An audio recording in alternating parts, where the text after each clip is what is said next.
নমস্কার বন্ধুরা, পৌষ সংক্রান্তির উপলক্ষে আমাদের গ্রামে শ্রী শ্রী কেশরী মায়ের মন্দিরে পুজো শুরু হয়েছে। আর সেই উপলক্ষে প্রতি বছরের ন্যায় এবছরও একটি মেলার আয়োজন করা হয়েছে। এই মেলাটি চলবে মঙ্গলবার পর্যন্ত। তোমাদের সবার নিমন্ত্রণ রইল। তো আমি সন্ধ্যের দিকে মায়ের মন্দিরে গিয়েছিলাম মায়ের দর্শন করতে। ওখানে গিয়ে দেখি মায়ের সন্ধে আরতি হচ্ছে, তাই একটি ছোট্ট করে ভিডিও বানিয়ে ফেললাম আর তোমাদের কাছে শেয়ার করলাম।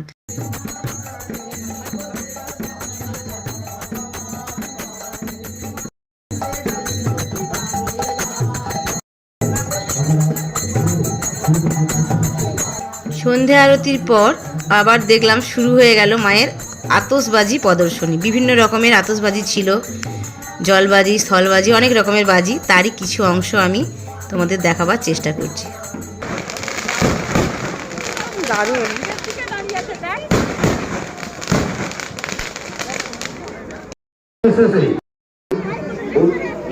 এটা ছিল একটা আমেরিকান ছাতা।